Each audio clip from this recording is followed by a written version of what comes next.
다 같이 묵상기도 하심으로 주일 저녁 예배 하나님께 올려드리겠습니다. 다 같이 묵상기도 하시겠습니다.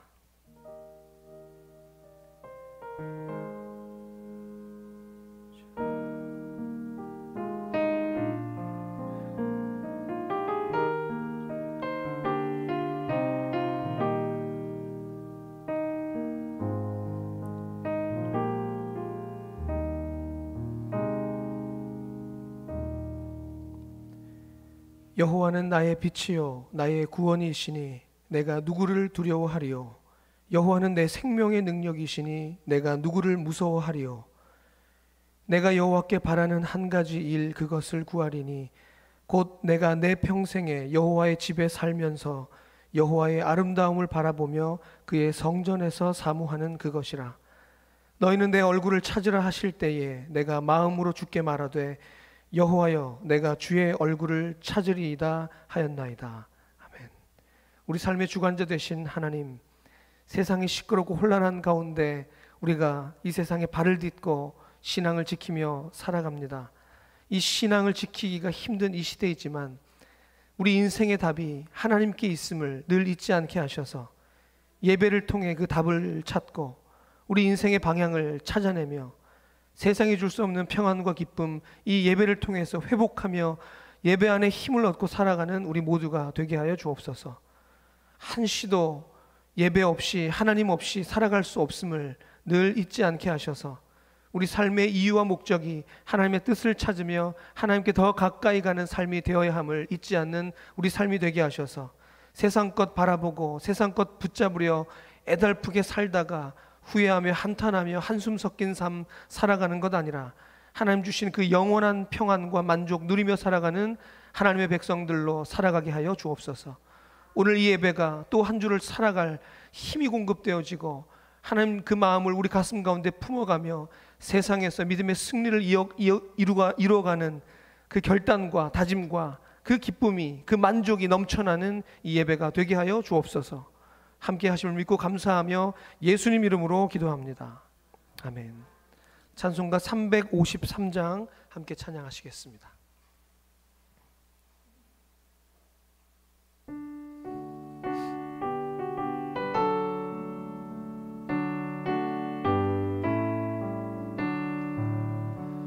십자가 군병 되어서 예수를 따를 때 무서워하는 마음으로 주 모른 채 할까. 나의 주 그리스도 나를 속량했으니 나 십자가를 벗은 후 저 멸류관 쓰리.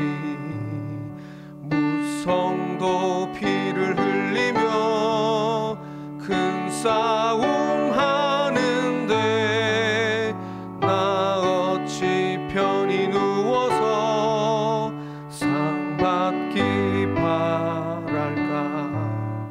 나의 주 그리스도 나를 속량했으니 나 십자가를 벗은 후 저 멸류관 쓰리. 이 죄악 많은 세상에 수많은 원수들 날 유혹하고 해치나 내 주만 따르리. 나의 주 그리스도 나를 속량했으니 나 십자가를 벗은 후 저 멸류관 쓰리. 나 멸류관을 쓰려고 몸 바쳐 싸울 때 주 내게 용기 주시사 이기게 하시네. 나의 주 그리스도 나를 속량했으니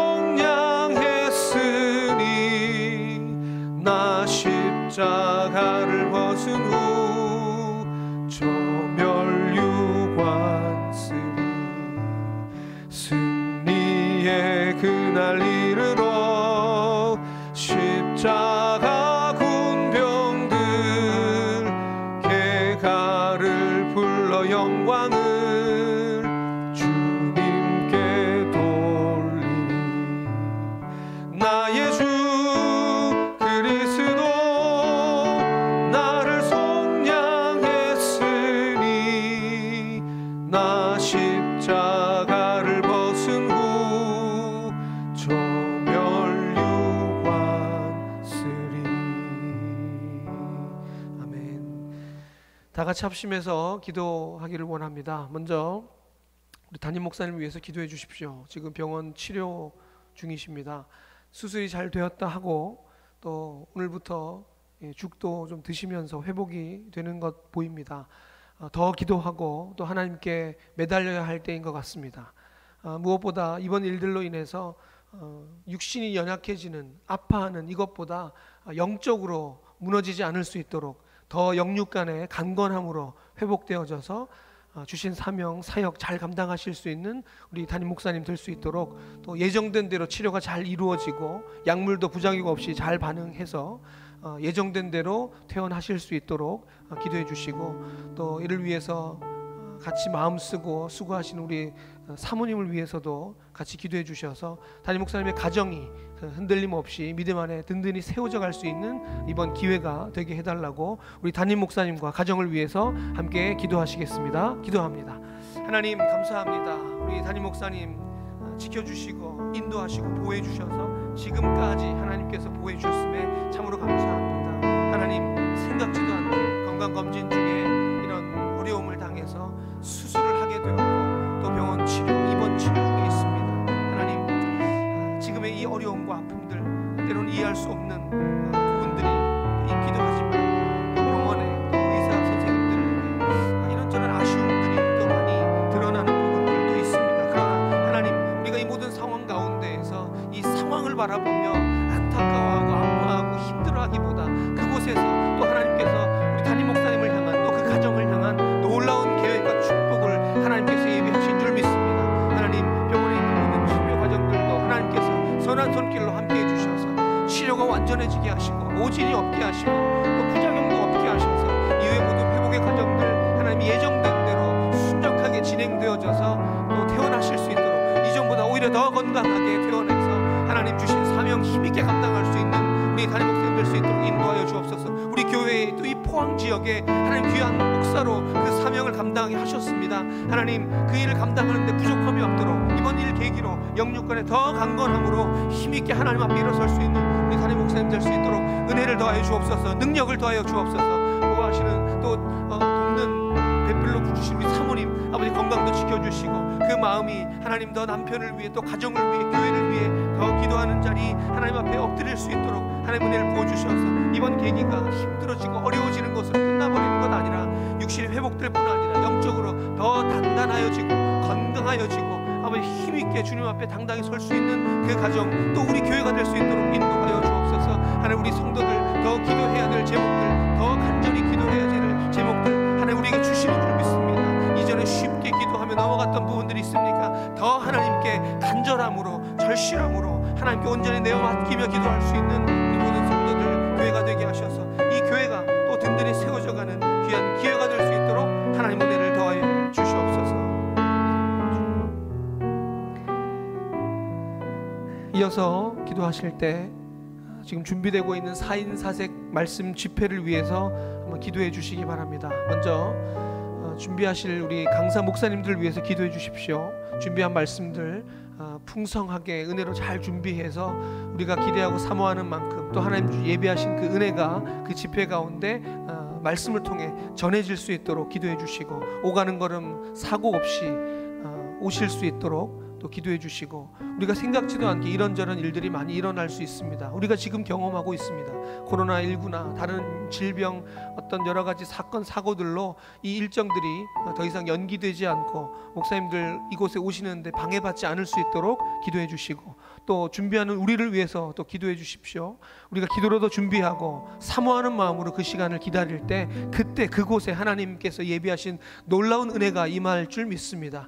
연기되면서 이렇게 이어지는 것 더 기도하고 더 간절함으로 준비하라는 하나님의 부르심으로 알고 우리 삶이 그 말씀을 듣기에 집회를 준비하기에 준비되었는가, 기도 제목이 준비되었는가, 우리 마음이 준비되었는가, 우리를 돌아보며 그 집회를 준비하는 우리가 될 수 있게 해달라고, 또 이 집회를 통해서 교회가 예배가 회복되고 신앙이 회복되고 참된 영적 부흥을 경험할 수 있는 이 집회가 될 수 있게 해달라고 4인 4색 말씀 집회를 생각하시면서 다 같이 기도하시겠습니다. 하나님, 우리에게 귀한 은혜 때 준비해 주시니 감사합니다.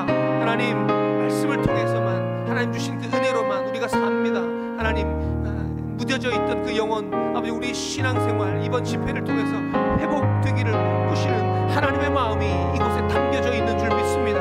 하나님, 이 집회를 통해서 우리 영이 깨어나고 다시 한번 우리 예배가 회복되어지고 우리 신앙이 하나님 앞에 바로 서게 돼서 하나님 기뻐하시는 이 마지막 때에 그 믿음의 사람들로 이 시대를 살아가면서 주어진 사명 감당해 나갈 수 있는 우리 모두가 되게 하여 주옵소서. 하나님, 특별히 말씀 준비하시는 그 강사 목사님들, 아버지, 그 삶의 사정 형편 하나님께서 의의 오른손으로 붙들어 주셔서 어떤 사건, 사고, 질병에 휘말리지 않게 하시고 더 이상 이것이 연기되지 않고 예정된 대로 잘 진행되어지며 하나님 주신 그 은혜 누리며 함께 하나님 기뻐하며 예배할 수 있는 이 시간들 될 수 있도록 인도하여 주옵소서. 이제 다음 주부터 이 저녁 시간에 그 집회가 시작됩니다.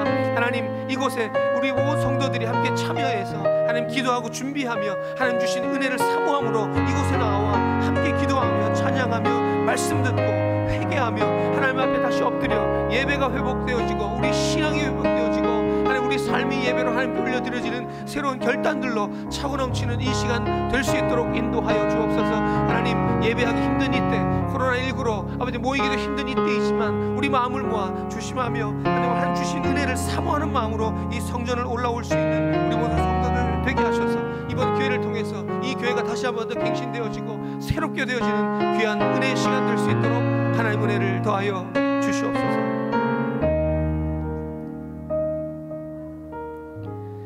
예배를 위해서 우리 정순현 권사님 기도 인도해 주시겠습니다.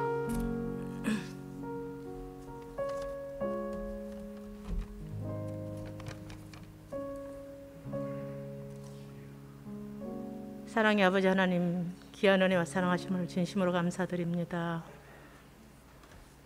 예수 그리스도의 십자가 보혈을 믿고 의지하며 아버지 자녀 삼아 주시고 천국을 소망 가운데 살게 해주심을 진심으로 감사드립니다. 귀하고 복된 성일, 이 밤도 찬양과 감사의 고백으로 드려지는 예배를 주님 기뻐 영광 받으소서.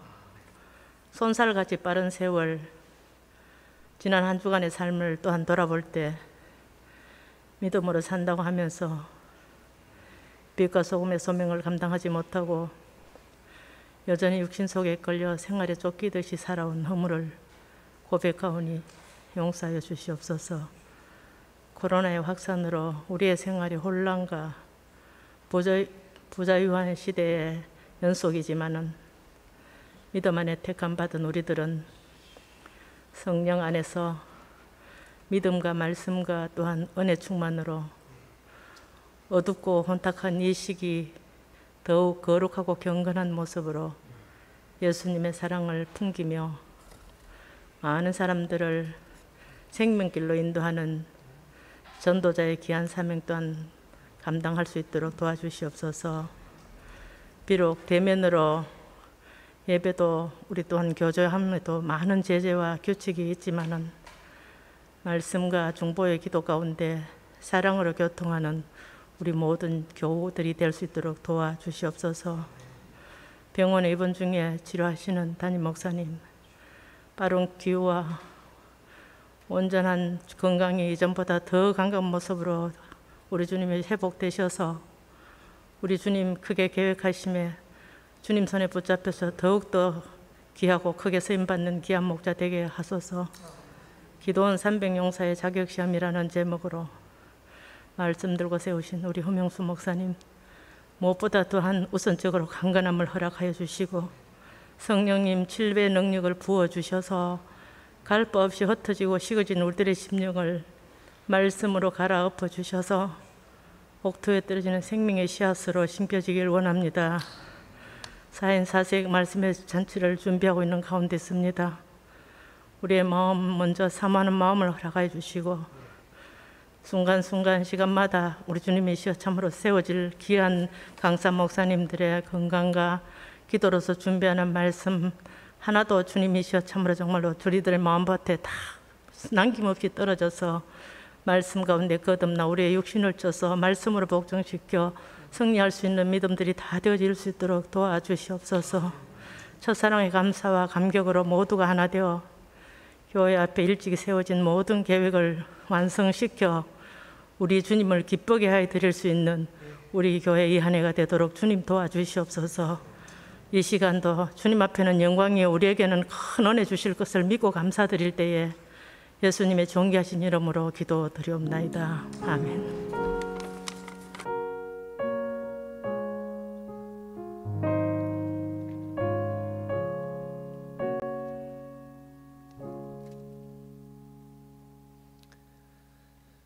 교회 소식을 전해드리겠습니다.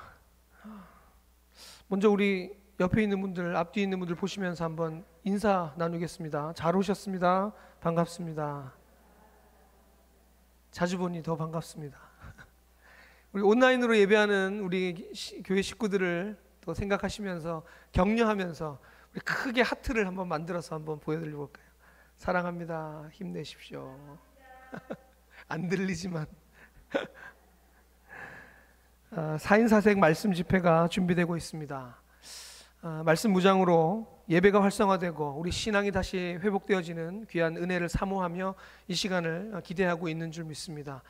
여러분 개인의 기도 자리에서 또 기도하시면서 준비해 주실 뿐 아니라 또 기도의 제목도 준비해 보시고 또 정성스럽게 예물도 준비해 보시고 그렇게 집회에 참여하실 때 하나님께서 그 준비된 마음, 사모하는 마음에 큰 은혜를 부어 주실 줄 믿습니다. 우리 옆에 있는 분들 다시 한번 보시면서 이렇게 한번 인사해 보시겠습니다. 다음 주 이 시간에 여기서 뵙겠습니다. 다음 주 이 시간에 다음 주에 오실 때 혼자 오지 마시고 우리 목장 식구들, 선교회 식구들 이렇게 격려해서 또 갈까 말까 고민하는 분들이 있을 수 있습니다. 그때 옆에서 같이 은혜 받자고 같이 예배드리고 말씀 듣자고 한번 격려해 주면 또 용기 얻어서 이 자리에 나오실 수 있는 분이 있을 수 있으니까 나만 챙기지 마시고 우리 주변에 있는 분들까지 이렇게 챙기셔서 함께 은혜의 자리 또 말씀으로 힘을 얻게 되는 귀한 집회가 이제 시작될 수 있기를 바랍니다. 9월 1일 수요일 월삭 새벽 기도회가 있습니다. 여러분 기억하시고 드려진 예물은 구제 헌금으로 사용됩니다. 다음 주일 2부 예배 후에 새가족실에서 운영위원회가 있습니다. 운영위원분들은 기억하시고 참여해 주시면 되겠습니다. 여름 수련회 이제 중고등부 수련회까지 오늘 이제 마무리가 됐고 다음 주일에 이제 유치부 여름 캠프가 마지막 순서가 남아 있습니다. 마지막 순서까지 은혜 가운데 잘 마무리가 되고 또 다음 세대가 믿음 안에 세워져 갈 수 있는 시간들 되게 해달라고 또 당장 수련회 캠프뿐만 아니라도 우리 다음 세대가 그렇게 믿음 안에서 잘 세워져 갈 수 있도록 계속 기도해 주시기를 부탁드립니다. 복음 전도를 위한 암송반 모집이 있습니다. 9월 6일부터 시작되는데 누구든 참여하실 수 있습니다. 함께 말씀을 암송할 때 개인의 신앙과 성장, 성숙 그리고 이후에 어떤 일이 있을지 모를 때 복음을 전하는데 또 힘과 능력이 되는 말씀이 우리 안에 새겨지게 될 줄 믿습니다. 누구든 신청하실 수 있습니다. 사무실로 신청해 주시면 되겠습니다. 알려드린 대로 담임 목사님 지금 입원 중이신데 생각나실 때마다 여러분 개인의 기도 자리에서 끝까지 함께 기도해 주시기를 부탁드립니다. 나머지 광고는 주보를 잘 참조해 주시고 오늘 함께 은혜 받을 하나님 말씀 보겠습니다. 사사기 7장 1절에서 9절까지 말씀입니다. 구약성경 사사기 7장 1절에서 9절까지 말씀 제가 한 절 읽고 여러분들이 그 다음 절 읽는 순서로 교독해서 말씀을 받고 마지막 9절은 합독하겠습니다. 제가 먼저 사사기 7장 1절 말씀을 읽겠습니다. 여룻바알이라 하는 기드온과 그를 따르는 모든 백성이 일찍이 일어나 하롯샘 곁에 진을 쳤고 미디안의 진영은 그들의 북쪽이요 모레산 앞 골짜기에 있었더라.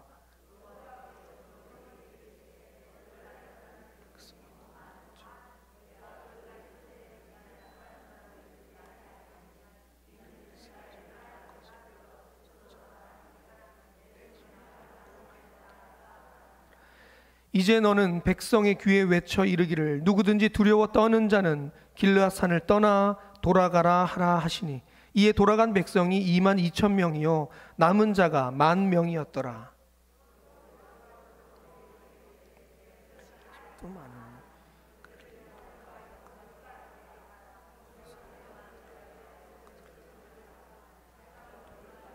내게 이르기를 이 사람이 너와 함께 가리라 하면 그는 함께 갈 것이요 내가 누구를 가리켜 내게 이르기를 이 사람은 너와 함께 가지 말 것이니라 하면 그는 가지 말 것이니라 하신지라.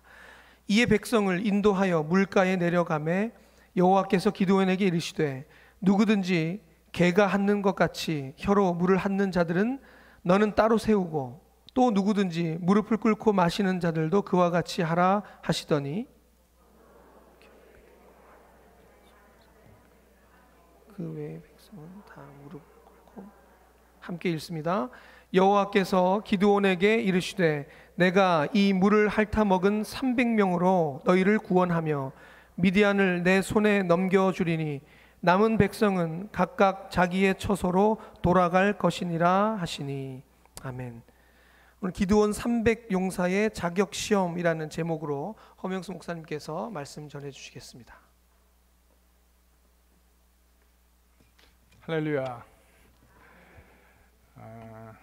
목사님 아까 전화 통화를 했는데 이제 미음도 좀 드시면서 목소리도 이제 조금 나오시더라고요. 그래서 오늘 목사님 안 계시니까 그 빈자리가 참 우리가 크게 많이 느끼는 그러한 하루였어요.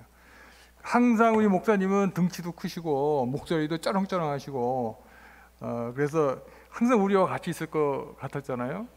근데 정말 하나님의 어떤 뜻인지 모르지만 또 잠시 이렇게 병원에 있게 하시면서 그 우리 목사님의 귀중함, 빈자리가 얼마나 큰지를 또 깨닫게 해주면서 더욱더 깊은 기도를 할 수 있는 시간이었던 것 같아요. 사실 저도 이렇게 예상치 않게 수술에 어떻게 보면 이제 오진 뭐 어떻게 보면 의료 사고라고도 볼 수 있는 그 사건으로 지금 4월 20일 날 수술을 받고 나서 지금 몇 달이 지나가면서 이제 거의 치료가 이제 90% 이상 돼서 이제 정상으로 거의 돌아왔지만 그동안의 시간들을 보면 한편으론 좀 긴 터널 같은 시간이었고 힘든 시간이었지만 한편으로 보면 정말 그동안 하나님이 우리에게 베풀어진 은혜 그것이 얼마나 큰가 했던 것을 우리가 깨닫는 그 시간인 것 같아요. 내 발로 걸어서 교회에 올 수 있고 내 손으로 들어서 밥을 먹을 수 있고 그 먹은 것이 소화될 수 있고 이게 매일 기적으로 느껴지는 거예요. 제가 수술 받을 때는요 물을 못 먹게 해요. 그래서 입만 치기게 하는데 그때 병상에 누워서 소원이 뭐냐면 물 한 번 벌컥벌컥 마셨으면 좋겠다. 그 소원이었어요. 오늘 목사님이 똑같은 말씀을 하시는 거예요. 거기서 물을 못 먹게 하시니까 그 묵청이 그게 너무 힘들다 하시는 거예요. 우리가 매일같이 마음껏 마시고 마음껏 먹던 그것이 얼마나 하나님의 축복인지 새삼 깨닫는 그런 시간 됐으면 좋겠습니다. 제가 또 한 14팩의 그 피를 수혈 받았는데 그 피 한 방울 한 방울이 예수님의 보혈의 십자가의 피라는 것을 깨닫게 만들어 주시면서 정말 그동안 삶이 하나님의 얼마나 우리에게 베풀어진 은혜며 주님이 십자가 보혈의 피가 얼마나 우리의 생명을 다시 살리게 하셨는가를 제가 또 뼈저리게 느꼈던 그런 시간인 것 같아요. 여러분들이 걸어서 교회 올 수 있고, 입을 열어서 찬송할 수 있고, 먹은 게 소화될 수 있고, 그죠? 손으로 여러분이 할 수 있는 그때 하나님을 마음껏 찬양하고 하나님께 마냥 감사하고 하나님께 정말 아름다운 예배를 드릴 수 있는 저와 여러분 되길 주님 이름으로 축원을 드립니다. 오늘 우리 이지원 목사님께서 봉독해 주신 이 사사기 7장에 있는 말씀, 이 사사기는 여러분 잘 알다시피 이스라엘 백성들이 애굽에 있을 때 그 어려운 가운데 하나님께 울부짖을 때에 하나님께서 그 목소리를 들으시고 모세라고 하는 지도자를 통해서 애굽에서 애굽한 그 사건들, 그걸 통해서 이스라엘 역사 12지파가 이제 시작이 된다고 볼 수 있습니다. 그러니까 모세의 시대는 출애굽의 시대라고 한다면, 이제 그 뒤를 이은 여호수아는 출애굽에 지나서 이제 가나안 복지로 점령하면서 가나안 복지의 12지파들이 어떻게 분배하는가 분배하는 그런 시대라고 이제 볼 수가 있습니다. 그 다음에 그 갈렙을 통해서 이제 정착하는 정착기를 이루고 갈렙의 조카이자 갈렙의 또 사위가 되는 온니엘을 통해서 첫 번째 사사로 이제 사사 시대를 열게 됩니다. 이때가 이제 예수님 탄생하기 주전 약간 1300년에서 한 1200년, 1300년 정도가 이제 됩니다. BC 1300년 경이 됩니다. 첫 번째 우리가 이제 12지파 한번 지도를 한번 보면, 12지파를 보면 이제 여호수아 시대에 땅을 분배받을 때 요단강을 가운데 흐르는 요단강을 중심으로 해서 오른쪽과 왼쪽으로 크게 나눕니다. 목축을 하던 그 길르앗 지파의 사람들, 길르앗 지파는 세 지파를 볼 수 있는데 맨 위에 보면은 므낫세 반지파와 갓지파가 있고 또 한 지파가 세 지파가 이제 목축을 해서 요단강 동쪽에 있고, 나머지 지파는 전부 다 이제 요단강 보면 이제 바다 쪽을 향해서 서쪽 편에 이제 자리를 잡고 있습니다. 근데 사사 시대는 어디서부터 시작되냐면요, 12지파의 땅을 잘 보시면 맨 밑에가 이제 시므온이라고 되어 있는데 그것은 유다 지파 내에 들어가 있어요. 그러니까 유다 지파가 맨 밑에 있고 그 바로 위에 베냐민 지파가 있습니다. 베냐민 지파 바로 옆에 에브라임 지파가 있고 에브라임 지파에 므낫세 지파가 있습니다. 근데 므낫세 지파 그 끝에 바닷가 쪽으로 보면 단 지파가 있고 그 위에 쭉쭉쭉 올라가면서 이제 이사갈 지파, 스불론 지파, 또 그 위에 이제 아셀 지파가 있습니다. 이 동쪽에 이렇게 쭉 있다면 이제 요단강 오른쪽 동쪽에 보면 그 길르앗의 그 세 지파들이 있어갖고 전부 다 12지파를 이제 이루고 있습니다. 근데 이제 사사는 아까 얘기했던 온니엘은 유다 지파 사람이에요. 맨 밑에 있는 유다 지파에서 사사가 나왔고, 그 두 번째는 여러분 잘 알면 에훗이라고 하는 그 사사는 그 바로 위에 베냐민 지파의 사람이에요. 그러니까 이 땅 분배를 한 것을 잘 보면 사사들이 하나씩 한 단계씩 올라가면서 사사가 나오게 됩니다. 세 번째 지파는 삼갈이라는 사람은 어느 지파인지 소개도 없고 간단히 나와서 사실 어느 지파인지 알 수가 없습니다. 그러나 그 네 번째 그 여자 드보라 사사는 에브라임 지파에 이제 속해 있는 사람입니다. 근데 사실 성경에는 정확하게 에브라임 지파라고 나와 있지 않아요. 어떤 사람은 이사갈 지파라고 하는 사람도 있지만 에브라임 지파에 주로 이제 역할을 했기 때문에 에브라임 지파라고 보통 이야기를 합니다. 자, 오늘의 주인공인 이 기드온은 다섯 번째 사사인데 그 바로 위에 므낫세 지파의 이제 사사에 해당이 됩니다. 그래서 그 다음에는 이제 조금 더 올라가서 또 지파 나오고 이제 입다 지파는 이제 요단강 건너서 이제 이사갈 길르앗 지파에서 또 이제 사사가 나오면서 어쨌든 맨 밑에 또 시작돼 가지고 올라가서 이제 다시 마지막 12의 사사는 또 단 지파가 나옵니다. 여러분 잘 알고 있는 삼손은 이제 단 지파 바닷가 쪽에 나오는데 어쨌든 한 지파씩 이렇게 이제 그 사사가 나오는데 이것이 어떠한 의미를 가지고 있냐 하면요, 하나님께서 이스라엘 백성을 통치로 이제 다스리시다가 지파로 나누면서 지파 사이에 어떤 특징들이 있고 살고 있는 지역들이 있습니다.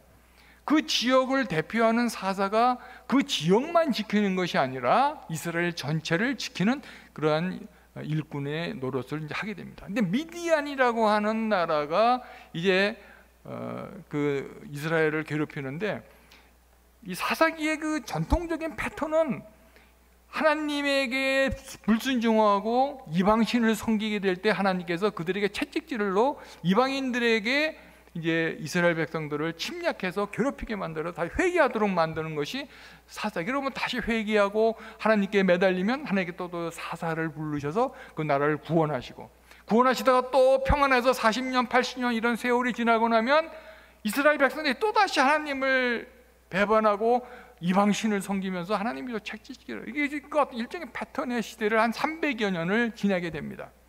그러다가 나중에 이제 사울 왕을 만나게 되고 다윗 왕을 만나고 솔로몬을 만나고 통일의 나라를 갖게 되는데, 그 기간 동안에 하나님께서는 직접 사사를 택하시고 택한 사사를 통해서 이스라엘 백성들을 구하는 그런 역사를 우리가 사사기를 통해서 알 수가 있습니다. 하나님이 직접적인 간섭과 하나님 직접적인 명령을 통해서 다스리던 시대가 사사기예요. 사실 우리는 오늘날에는 우리가 성령님을 통해서 우리가 하나님을 더 깊게 알고 하나님 더 깊게 믿게 되는 그러한 감사한 마음도 있지만, 그 당시에 하나님 직접하게 나타나셨는데, 사실은 하나님이 왜 이런 사사들을 골랐는가? 준비된 사사도 있지만 그렇지 않은 사사도 있어요. 용감한 사사도 있지만 그렇지 않은 사사도 있어요. 기드온은 사실 겁쟁이였어요. 여러분 잘 알겠지만 5장 6장 쭉 읽다 보면 사실 드보라 같은 사람은 상당히 지혜로운 여자이긴 하지만 지혜롭고 용맹하고 또 판단력도 좋은 그러한 사사고 준비된 사사라고 볼 수 있지만, 사실 에훗이나 이 기드온 같은 사람은 준비가 전혀 되지 않았어요. 겁쟁이라서 이 미디안 사람이 쳐들어와서 모든 곡식을 뺏을까 봐 몰래 숨어서 굴 속에 살고, 곡식을 터는데 땅에서 못 털고 어디서 텁니까? 포도주 틀에다가 몰래 조금씩 털면서 살았던 그러한 겁쟁이였어요. 그런데 하나님께서는 사자를 통해서 그에게 나타나서 하시는 첫 번째 말씀이 뭐냐면 큰 용사여라고 얘기를 하십니다. 그러니까 우리가 하나님의 쓰임을 받는 것은 그 사람이 뭐 엄청나게 위대하거나 그 사람이 어떤 특별한 자질이 있어서 준비된 사람이, 온니엘이 대표적인 사람입니다. 온니엘은 갈렙의 신앙을 본받아서 그 믿음의 선조들이 해온 것을 그대로 보고 준비하면서 그 다음 세대를 이뤄갔던 대표적인 사사고 첫 번째 사사이긴 하지만, 대부분의 사사들은 준비가 안 된 사사들이 많습니다. 기드온도 겁쟁이고 준비가 되어 있지 않아요. 근데 하나님이 나타나서 큰 용사를 할 때, 내가 정말 용사입니까? 내가 좀 하나님의 부름을 받은 사람입니까? 특히 당신이 하나님의 사자가 맞습니까? 그런 의심까지 하는 사람이에요. 그러니까 하나님께서 여러 증거를 통해서 하나님의 사자라는 것을 보여주시고, 이제 비로소 첫 번째 명령이 뭐였냐면, 먼저 준비된 사람이, 준비가 안 됐기 때문에 먼저 준비되는 사람이 되라고 명령하십니다. 그 명령이 첫 번째가 뭐냐면 제사를 지내고 예배를 드리고, 두 번째가 뭐냐면 너희 아버지가 우상지기가 돼요. 우상을 만들고 우상을 터전으로 살았던 그 우상을 타파하라고 먼저 명령을 내립니다. 그러니까 이스라엘 백성들이 미디안 백성의 어려움을 당하는 원인을 제거하라는 거죠. 그것이 뭐였었어요? 그러니까 우상을 타파하라는 것이 먼저 하나님이 명령이에요. 그래서 그 우상을 무찌렀을 때 여룻바알이라는 별명을 갖게 됩니다. 그것은 바알과 다투다는 뜻을 가지고 있어요.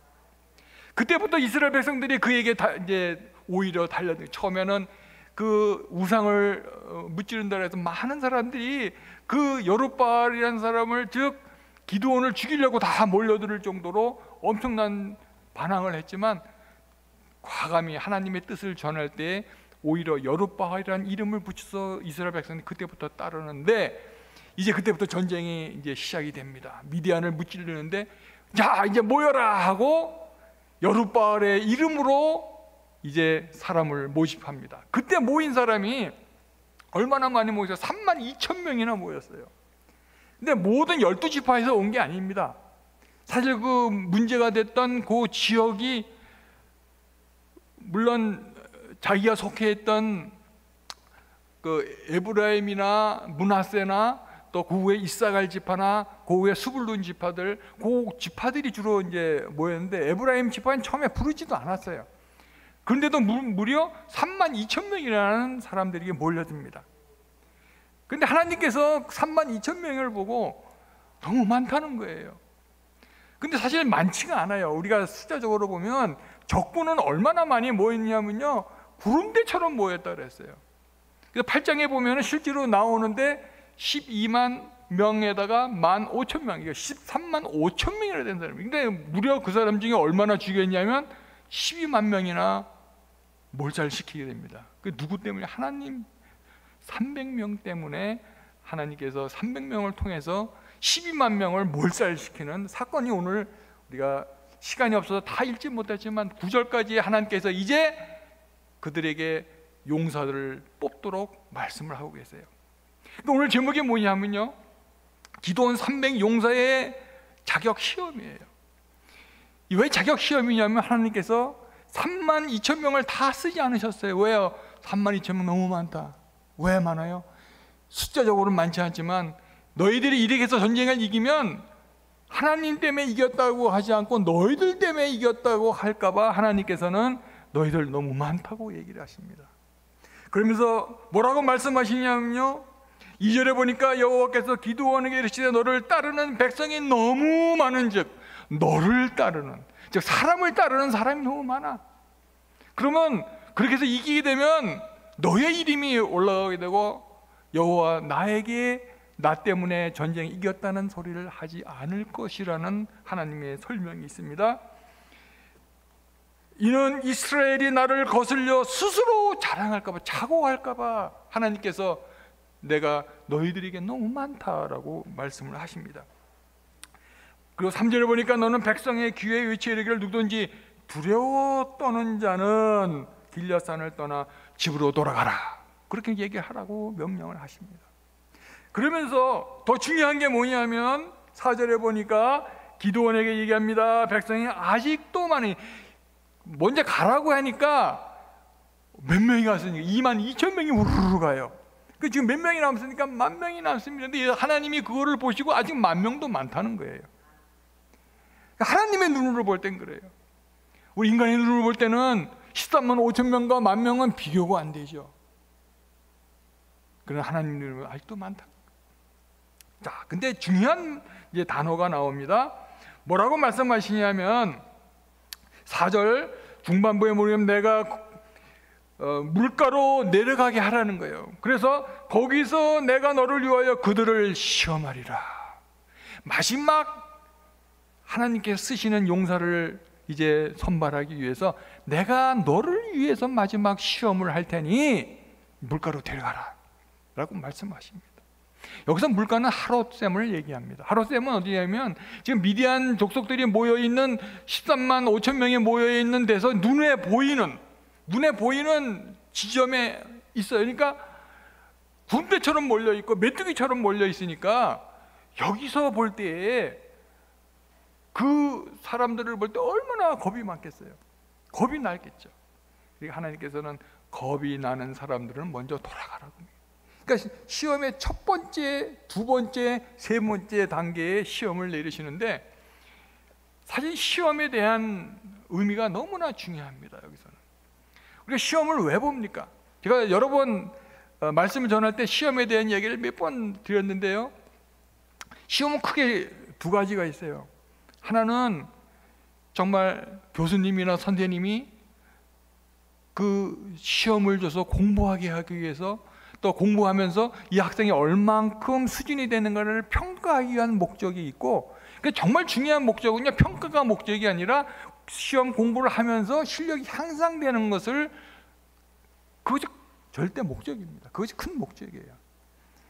근데 오늘 지금 4절의 말씀에 있는 이 시험이라고 하는 것, 하나님이 내가 너를 위해서 시험하리라는 그 시험의 뜻은요, 우리 자막을 한번 보시면 우리가 히브리어 원어의 뜻을 이해를 해야 돼요. 그렇지 않으면 이 뜻으로 저들이 이해를 못합니다. 구약 성경에는 이제 히브리어로 되어 있지 않습니까? 히브리어에는 시험하다, 시험 받다라는 뜻으로 크게 세 가지로 나뉩니다. 하나는 박한과, 하나는 나사하고, 하나는 짜라프하고, 세 가지가 많이 나오는데, 오늘 4절에 나와 있는 그 시험은 짜라프라고 하는 단어의 뜻이 있어요. 그 짜라프는 원래의 뜻이 뭐냐면요, 금이나 은을 정지하는 데 쓰이는 단어예요. 그게 무슨 얘기냐면요, 금이나 은을 불순물이 있을 때 그걸 녹여서 정지하면서 불순물을 없애면서 순금으로 만들고 순은으로 만드는 역할을 하는 거죠. 그러니까 골라내는 것은 무슨 의미가 있냐 하면, 불순물을 골라내고 알짜를 단련시켜서 뽑는다는 그런 의미가 들어있어요. 영어 성경 NIV는 시프트라는 말을 해요. 시프트는 뭐냐면 채로 걸러낸다는 뜻이에요. 불순물을 건드려내고 알짜만 골라낸다는 뜻이죠. 이 시험은, 하나님께서 구약 성경에 나와 있는 시험의 뜻은 여러 가지, 그러한 세 가지 단어를 쓰고 있지만, 일반적으로 뜻은 뭐냐면요, 그냥 좋고 나쁨을 골라낸다는 뜻보다는 정죄해서 일꾼으로 만든다는 뜻이 더 강해요. 그러니까 4절에 보면 내가 그들을 쓸만한 놈과 못 쓸만한 놈을 골라낸다는 그 개념보다는 내가 일꾼이 되도록 내가 만들어서 쓰겠다 하는 의미가 더 강하다는 거죠. 그래서 이것을 볼 때 그 중에 그러면 어떤 사람이 시험에 합격된가? 첫 번째 시험과 두 번째 시험과 세 번째 시험에 통과하는 사람이 다르다는 거예요. 첫 번째 시험에 뭡니까? 모여라. 모인 사람들이 첫 번째 시험에 통과한 사람들이에요. 12지파에서 사실 다 모르면 그 당시에는 60만 명이 넘어서 100만 명이 넘었을 겁니다. 인구가 늘어서. 그러면 100만 명 중에 불과 3만 3천 명이 모이니까 정말 그 중에서도 알짜들이 모였다고 볼 수 있는 거죠. 첫 번째 시험에 통과한 사람은 3만 3천 명이에요. 그 오늘날에 우리가 비교하면 어디에 해당됩니까? 교회에 참석한 여러분들이 해당이 돼요. 그 대부분의 사람들은 아직 참석하지 않아서 부름에 따라오질 못합니다. 주님의 부름에 여러 가지 이유로, 여러 가지 사정으로, 여러 가지 변명으로 예배에 참석하지 않고 주님의 일에 참여하지 않은 사람들이 얼마나 많아요. 그러나 이 3만 3천 명은, 3만 2천 명은 하나님의 부름에 따라온 사람들이에요. 1차 시험에 합격한 거죠. 얼마나 대견스럽습니까? 그런데 하나님께서는 그것이 많다는 거예요. 그 중에 두 번째 시험이 뭐냐면, 겁을 두려워하는 자는 다 가라고 얘기합니다.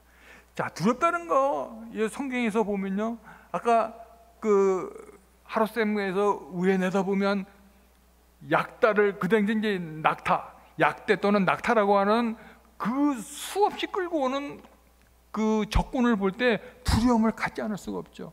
짐승의 그 울음소리, 또 병사들의 아우성소리, 마치 우리가 여러분 다윗과 골리앗을 볼 때 다윗이 큰 소리를 치면서 이스라엘 백성들을 조롱했던 것처럼 13만 5천 명이라는 사람들이 위에서 아래를 내려다보면서 울부짖고 짐승이 울부짖을 때 얼마나 겁이 나겠어요. 그러니까 겁나는 사람은 가라고 하니까 2만 2천 명이나 가는 거예요. 그러니까 2차 시험에는 겁나는 사람은 가라고 얘기할 때에 떠난 사람이 2만 2천 명이 됐다는 거죠.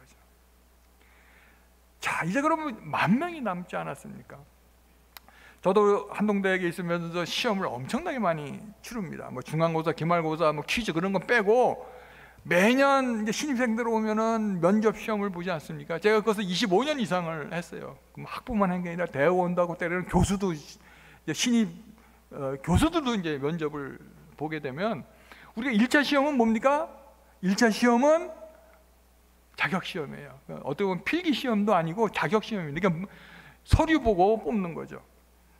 그 학생들이 옵니다. 그럼 2차 시험이 뭐냐면 면담이에요. 면접 시험. 너 한동대 왜 왔어? 회사도 마찬가지죠. 왜 우리 회사에 오려고 했습니까? 꼭 물어보죠. 한동대 와서 비전이 뭐고, 정말 세상적인 학문을 하지 않고 하나님의 학문을 할 때 사람들이 비웃거나 웃을 때 그것을 두려워하지 않습니까? 물어봐요. 네, 나는 하나님 뜻대로 하겠습니다. 비록 지나더니 우세하지만 저는 창조론을 공부해서 하나님 나라를 이룰 거예요. 이렇게 자신 있게 얘기하는 학생들을 우리가 우선적으로 뽑습니다. 여기서도 마찬가지예요. 인구에 비하면 두렵기 짝이 없죠. 여러분, 그 얼마 전에 2007년도에 300이라는 영화가 있었어요. 그 300이라는 영화에 보면 지금 페르시아 왕이 크세스라고 하는 어마어마한 병사를 이끌고 지금 그 페르시아 군들이 펠라손스, 즉 다시 얘기하면 스파르타와 아테네에 해당되는 그리스를 이제 점령하러 옵니다. 그런데 그 한 지역이 이제 점령이 되면 그리스 전체가 이제 점령되는 그러한 위기에 있어요. 근데 지금 여러 가지 이유 때문에 많은 사람이 참석을 못해요. 그러니까 300명이라고 하는 목숨을 건 사람들이 나가서 크세스 그 페르시아 왕과 싸웁니다. 크세스는 누구냐면 사실은 아에스로 왕이에요. 여러분 에스더 왕후의 사건이 있었던 그 왕인데 이제 크세스라는 이제 원래 어떤 명칭으로 나옵니다. 목숨을 걸고 300명이 그 페르시아군을 막아서 나중에 결국은 그리스가 이제 페르시아를 이기는 그러한 결과를 맞게 됩니다. 여러분, 오늘이 무슨 날인지 혹시 기억나세요?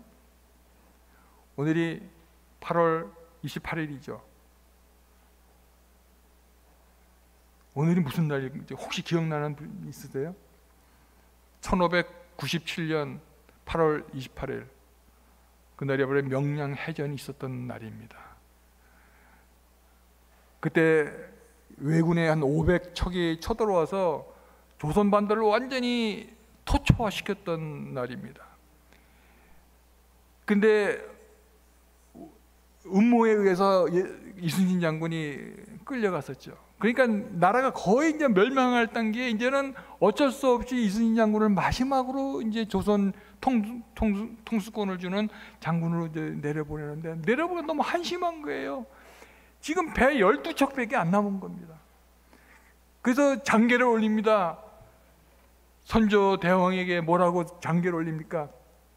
신에게는 12척의 배가 아직 남아있나이다. 그 당시에 500척 중에 약 한 330척이 남아있다 그래요. 왜군의 함선이. 근데 그때 명량해전을 일으켰을 때는 130여 척의 배가 들어오는데 지금 갖고 있는 거는 12척밖에 없어요. 그런데 죽기를 각오하고 싸웠던 이순신 장군의 덕분에 그 133척의 배들이 거의 다 파손되고 이 조선군의 그 피해는 거의 없었다 그래요. 그게 없었다면 우리나라는 그때 이미 왜군에 넘어갔던 그런 시대죠. 그것은 이순신 장군이 정말 목숨 걸고 여기를 내가 뚫리게 되면 우리 조선은 완전히 이제는 왜군의 나라가 된다는 그 생각으로 나라를 지켰던 거죠. 어떻게 보면 지금 이 300명의 마지막 용사는 거기에 해당되는 거예요. 미디안에 15만 명의 사람들이 이제 막 쳐들어오는데 그것을 이제 우리가 막지 않으면 이스라엘 백성들 완전히 이제 멸망한다는 그런 가운데 두려움을 뚫고 마지막 세 번째 단계인 이제 시험을 받게 됩니다. 그러니까 두려움에 떠는 사람은 22,000명이 이미 갔어요. 근데 두려움에 떠는 것만으로 그 해결한 것만으로 되는 건 아닙니다. 전쟁에 나가면 전쟁에서 이길 수 있는 능력을 갖추고 있어야 되죠. 세 번째 시험이 뭐냐면요, 하나님께서 이제 그 샘물에 가서 물을 마시게 하라고 합니다. 그래서 내가 시험하겠다. 자, 물에 가서 마시는데 여러분 물을 어떻게 마십니까? 물가에 가서 물을 마실 때 사람마다 물 마시는 모습이 좀 달라요. 그죠?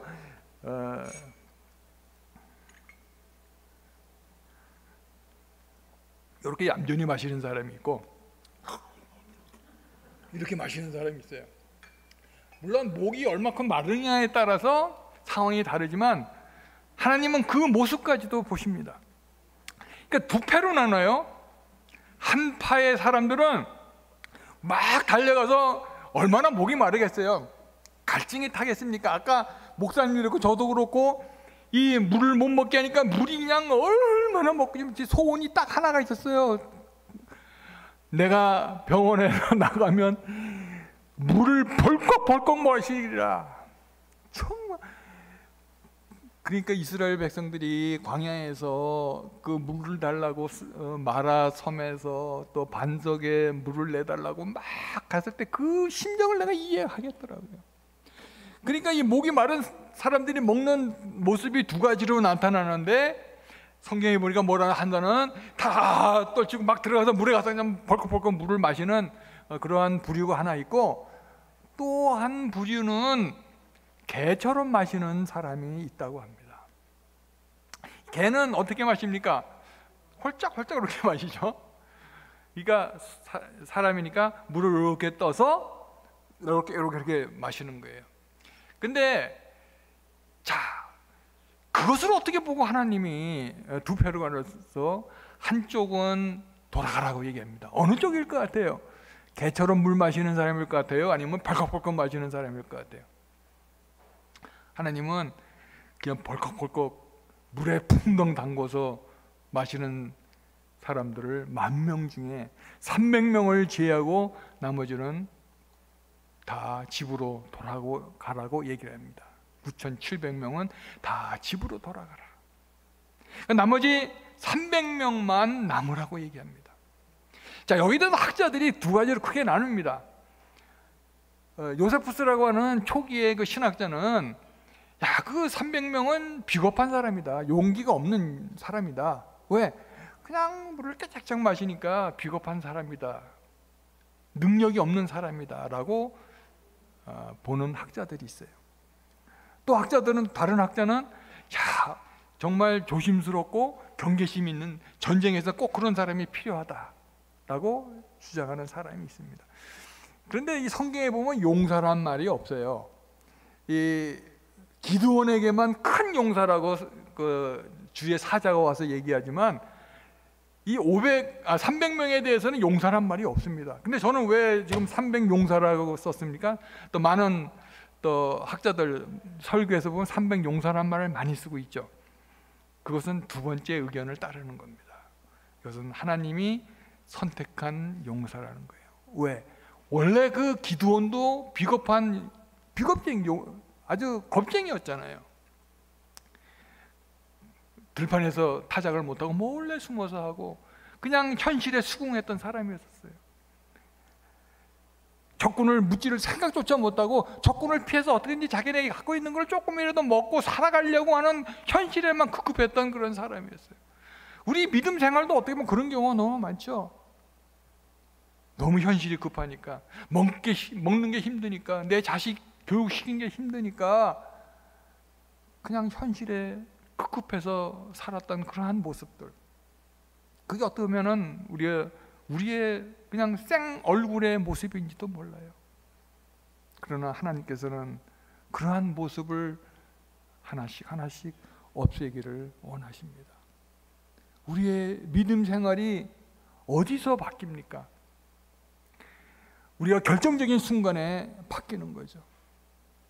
하나님께서 그 300명이 물을 마시고 하는 모습을 보고 택하는데, 아까 그 시험한다는 그 뜻에 놀라운 의미가 들어있는 거예요.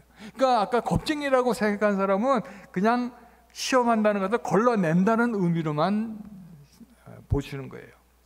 그러니까 쓸만한 사람과 그렇지 않은 사람을 걸러낸다는 뜻인데, 원어의 뜻은 그 뜻보다는 더 단련해서 훈련시킨다는 의미가 더 강하다는 거죠. 이 전쟁에서 특히 이 기드온의 300명이 앞으로 해야 될 그 전쟁의 역할은 뭐냐면요, 뒤에 이제 우리가 8장 이후에 읽어보면 무엇이 나오냐면, 그 용사들에게, 300명의 용사들에게 각각 한 손에는 횃불을, 한 손에는 항아리를 들고 또 한 손에는 나팔을 불라고 이야기를 합니다. 그 전쟁터에는 칼과 활이나 창을 가지고 써야 되는데, 하나님께서는 이 전쟁은 나에게 속한 전쟁이야.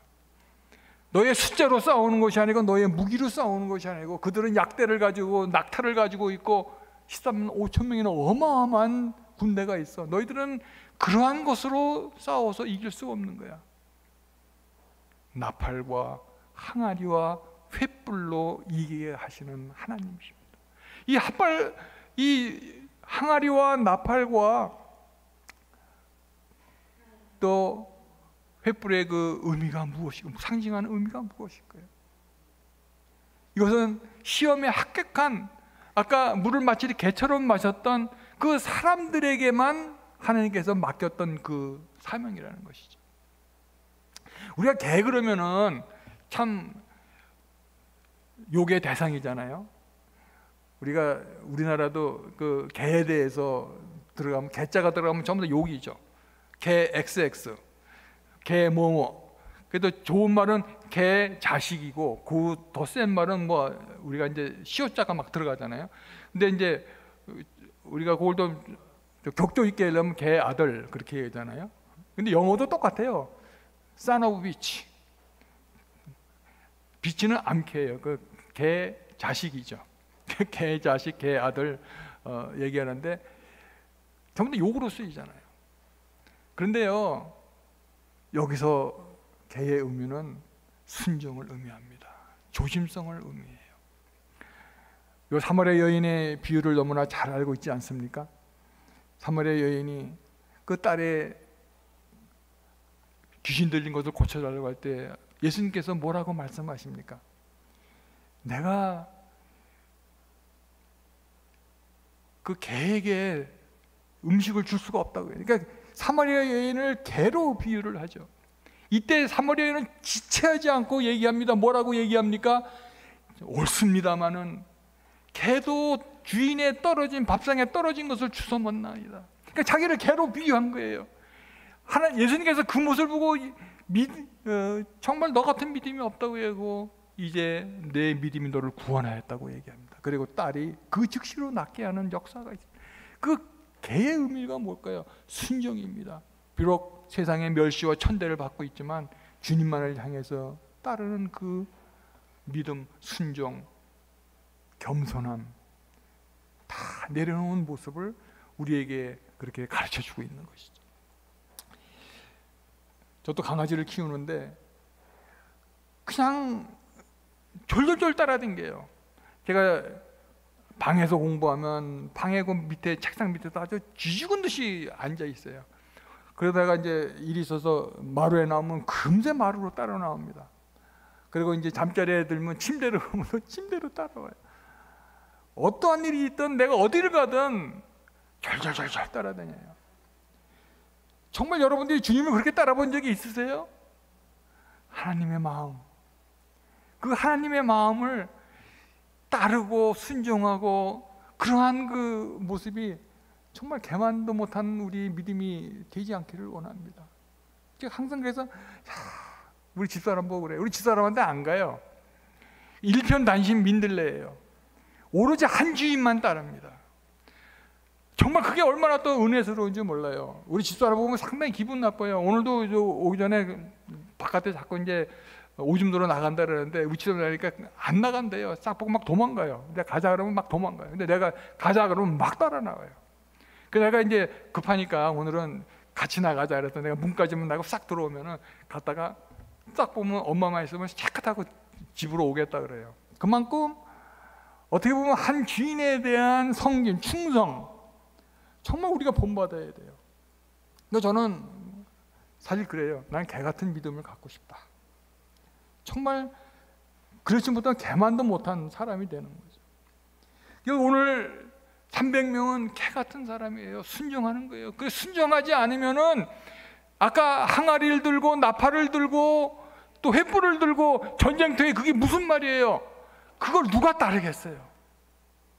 순종하는 사람만 그걸 따르는 거예요. 전쟁터에 지금 10만 명이 넘는 적군이 있는데, 아니 칼이나 활이나 창이나 이런 무기를 가지고 가는 게 아니라 횃불을 들고 항아리를 들고, 아니 전쟁 때 항아리가 웬 말이야? 뭐 비웃으면서 돌아가겠죠. 그런데 그 300명은 한 명도 도망가지 않았다는 겁니다. 하나님이 그들을 선택하신 거죠. 하나님이 그동안에 그들에게 믿음을 더욱 주셔서 그 작전에 합당하도록 하신 거예요. 여기서 우리 항아리는 무엇을 의미하고 횃불은 무엇을 의미할까요? 꽹과리 나팔은 뭘 의미할까요? 나팔은 우리가 하나님을 선포하는 겁니다. 우리 믿음을 선포하는 거예요. 나팔을 불면서 뭐라고 합니까? 기드온의 칼이요 여호와의 칼이다 라고 선포하는 거예요. 하나님의 이름으로 우리를 선포하는 거예요. 우리가 그것이 먼저 필요합니다. 우리가 마음으로 믿어 의에 이르고 입으로 시인하여 구원에 이른다는 거죠. 우리가 입으로 시인해서 하나님의 이름을 올려야 돼요. 그것이 우리가 해야 될 일이에요. 그런데 횃불은 뭘 상징할까요? 하나님의 영광을 상징합니다. 물론 전쟁터에서는 사람들이 나팔을 불면 혼란스럽죠. 300명이나 되는 나팔을, 그것도 밤 10시쯤에, 밤 2경이니까 밤 10시에서 11시 사이에 잠에 골아떨어져 있는 적군에게 300개의 나팔이 동시에 부르니까 혼미박산이 됐겠죠. 그러니까 잠에서 깨가지고 그냥 혼백돼서 지들끼리 막 찌르고 막 그런 엄청난 작전. 그런데 또 거기다 횃불까지 항아리를 깨는 소리가 나니까 적군이 막 쳐들어오는 소리도 들리고 막 깨지는 소리, 터지는 소리, 거기다가 횃불이 300개가 확 붙이니까, 횃불은 뭘 상징한다 그랬어요? 여호와의 영광을 상징하는 거예요. 근데 적군이 볼 때는 그것이, 와, 이스라엘 백성들이 어마어마한 병력들이 우리를 쳐들어오고 있다고 이제 놀라움, 경기에 빠져서 서로 죽이고 서로 밟고 난리치면서 죽게 됩니다. 그러니까 12만 명이 졸지에 몰살을 당하는 사건이 벌어진 거예요. 여기서 항아리는 뭘 상징할까요? 항아리 우리 자아를 상징해요. 항아리가 깨지지 않으면 하나님의 영광이 드러날 수가 없어요. 그런데요, 그게 정말 어려운 거예요. 작전을 일으킬 때 항아리를 깨서 항아리에 있는 횃불이 드러나야 하나님의 영광이 드러나면서 적군들이 놀라가지고 자빠지고 서로 사탄이 스스로 자멸하게 되는. 근데 우리가 그것을 깨지 않으면, 어둠 속에서 빛이 드러나지 않으니까 어떻게 됩니까? 이스라엘 백성들이 있는지 없는지도 모르고 뭐야 그러다가 오히려 작전만 준비하고 오히려 적군을 무찌르려고 하는 그런 상황이 되겠죠. 그런데 아낌없이 항아리를 깨뜨릴 때, 우리가 아낌없이 우리 자아를 깨뜨릴 때 우리 안에 있는 하나님의 영광이 드러나는 거예요. 그러한 여러분 되기를 주님으로 축원을 드립니다. 시인과 총장이란 그 분의, 그 중에서 이제 하덕규 이제 지금 목사님 되셨는데, 그분이 쓴 가시나무라는 게 있어요. 그 노래에 보면 내 안에 내가 너무 많아, 그분이 쉴 곳이 없네. 그 누굽니까? 우리 주님께서 내 안에 내가 너무, 내 생각이 너무 많은 거예요. 내가 자아가 깨지지 않으니까 주님이 이 안에 살 수가 없어요. 쉴 곳이 없는 거예요. 예수님께서 쉴 곳이 없어요. 예수님께서 늘 볼지어다 내가 문 밖에서 문을 두드리고 있는데, 우리 예수님이 들어올 자리를 안 만들어 놓는 거예요. 문도 열어주지 않는 거예요. 그러나 우리가 그 항아리를 완전히 자아를 깨뜨려 버릴 때 우리 안에 있던 성령님께서 하나님의 영광이 드러나게 됩니다. 이것은 그냥 하나님의 영광만 드러나는 것이 아니라 하나님의 영광이 드러날 때 비로소 사탄이 물러가게 되고 사탄을 무찌를 수 있는 유일한, 우리가 적군을 이길 수가 없어요. 우리가 사탄을 이길 수가 없습니다. 이 전쟁은 영적인 전쟁이고 주님의 속해 있는 전쟁이기 때문에 하나님의 뜻대로 하지 않으면 우리가 도저히 이길 수가 없는 전쟁이죠. 하나님께서는 그러한 뜻대로 순종하고 개 같은 믿음을 갖고 있는 300명의 용사를 뽑으신 거예요. 그래서 저도 300 용사란 말을 쓴 겁니다.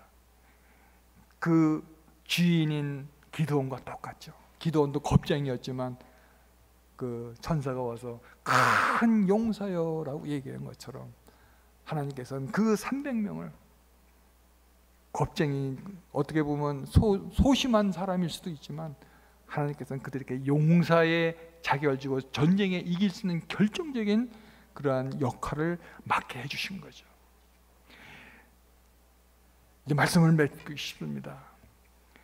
우리가 믿음 생활할 때 우리가 일어나고 있는 일들이 우리가 영적인 눈으로 보지 않으면요 해결책이 없어요. 우리가 코로나 바이러스를 보면은 해결책이 없어요. 여러 가지 뭐 예방 주사도 맞고 뭐 치료제도 있고 막 있지만 우리 사람 그거 맞고 한 일주일 이상 거의 알아 누웠어요.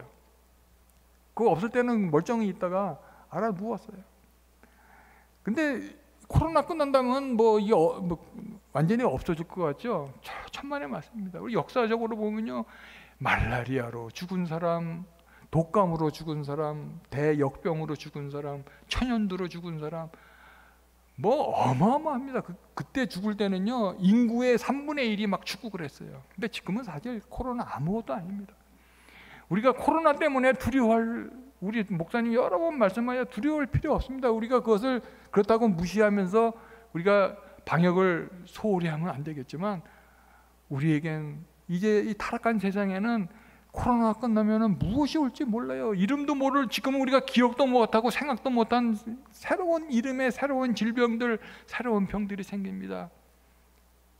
짐승에게도 사람에게도 하는 예수님이 오시는 그날까지 우리에게는 계속 새로운 시련과 새로운 시험과 새로운 어려움이 우리에게 올 거예요. 이길 수 있는 방법은 딱 한 가지입니다. 이 모든 것은 영적인 하나님에게 달려 있다고 믿고 하나님에게 우리가 의지하면서 개 같은 믿음을 우리가 주님 앞에 내놓을 때 하나님께서는 그 문제를 해결해 주십니다. 우리가 스스로 해결하려고 절대 해결하지 못합니다.